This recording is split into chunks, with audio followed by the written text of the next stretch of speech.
Okay so आज हम लोग करेंगे प्रिम्स एल्गोरिदम। ये हमारे पास दो तरह के एल्गोरिदम्स होते हैं, एक प्रिम्स एल्गोरिदम होता है और एक क्रुस्कल एल्गोरिदम होता है। ये एल्गोरिदम यूज़ किस लिए होते हैं? ये यूज़ होते हैं शॉर्टेस्ट पाथ फाइंड करने के लिए।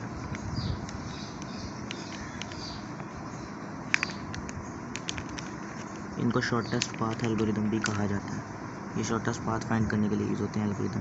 अच्छा, इन एल्गोरिदम्स को फाइंड करने के लिए हमें सबसे पहले एक बात का ख्याल रखना होता है। हमारे पास जो ग्राफ होता है ना, ये हमारे पास ग्राफ मौजूद है। अच्छा, और जो हमारे पास ग्राफ होता है ना, वो ग्राफ हमारे पास वेटेड ग्राफ होना चाहिए। मतलब हमारे हर एज के ऊपर, ये हमारे पास एज है, ये हमारे पास वर्टेक्स है।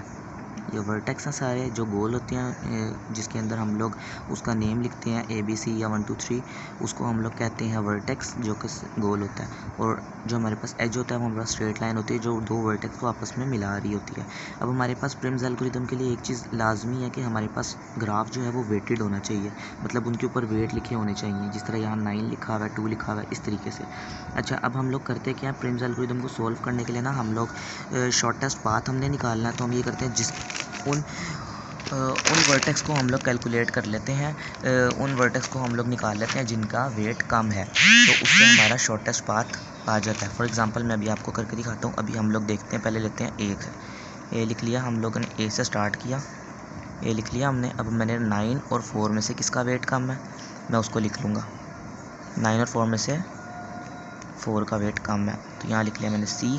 ये हमारे पास एक आ गया, ठीक है। अब C पे मैं चला गया हूँ। अब C के अंदर हमारे पास टोटल 3 एजेस हैं, 1 2 3, ये 3 एजेस हैं हमारे पास। इसमें से जिसका वेट कम है ना, आप उधर चले जाएँ। 2 का वेट कम है, मैं चला जाता हूँ 2 पे, ये चला गया 2 पे। ओके, सो अब मैंने B पे पहुँच चुका हूँ। अब B से मैंने देखना है कि B पे कितने एजेस जा रहे हैं। B से 1 2 3, इसको हम विज़िट कर चुके हैं, इसको समझ लें ये अब ख़त्म हो गया, अब इधर नहीं जा सकते। 1 2 एजेस में से आपने देखना जिसका वेट कम है उधर चले जाओ। B से D पर चले जाते हैं क्योंकि इसका वेट 1 है। ये चले गए हम D पर। ओके, अब D से कितने हैं हमारे पास? D से हम लोग 4 पे आ सकते हैं, मतलब C पे आ सकते हैं, F पे आ सकते हैं, E पे आ सकते हैं। इसमें सबसे कम वेट जो हमारे पास E वाला है, 2 है। 2 वेट सबसे कम है। ये भी 4 है, ये 5 है, दोनों वेट ज़्यादा हैं, ये वेट कम है। तो हम लोग चले जाते हैं D से E पर, जिसका वेट है हमारे पास 2। ओके, सो अब E से हम लोग देखते हैं। E से हमारे पास 2 ही रास्ते हैं सिर्फ़ और सिर्फ, एक 3 वाला रास्ता है और एक 6 वाला रास्ता है हमारे पास। अब मैंने इसमें से जिसका वेट कम है मैंने उधर लेकर जाना है। अब मैं चला जाता हूँ G पर, चला जाता हूँ क्योंकि इसकी वेट कम है, 3 है। चलो G पे पहुँच गए अब किसका वेट कम है? अब इसके G के 3 रास्ते हैं, 1 2 3। 3 में सबसे कम वेट है 1 वाला। G से आ जाते हैं H पर और यहाँ लिख दिया वेट 1, ठीक हो गया।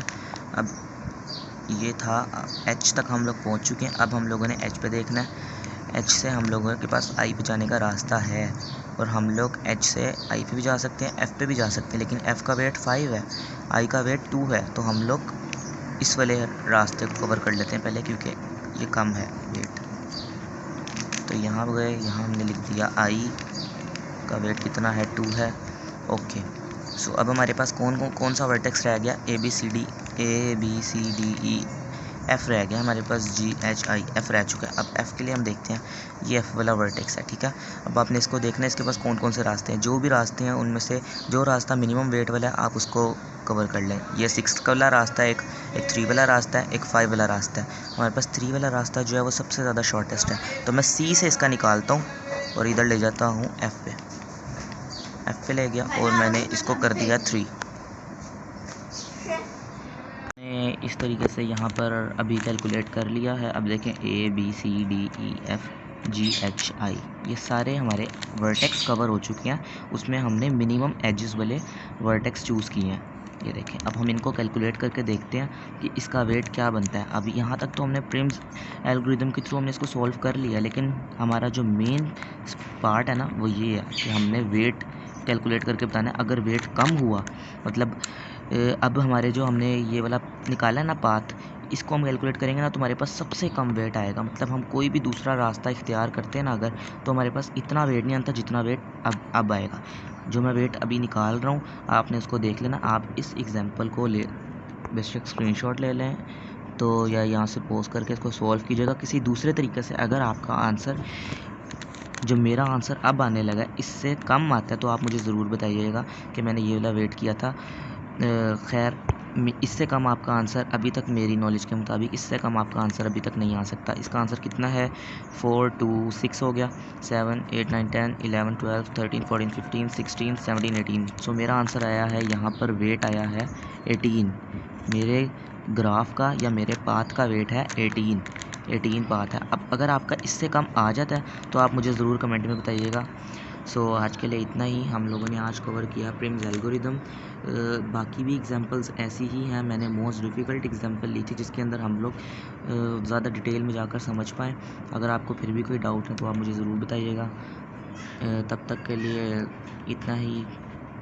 Till then keep learning keep exploring. Thank you so much. अल्लाह हाफिज़।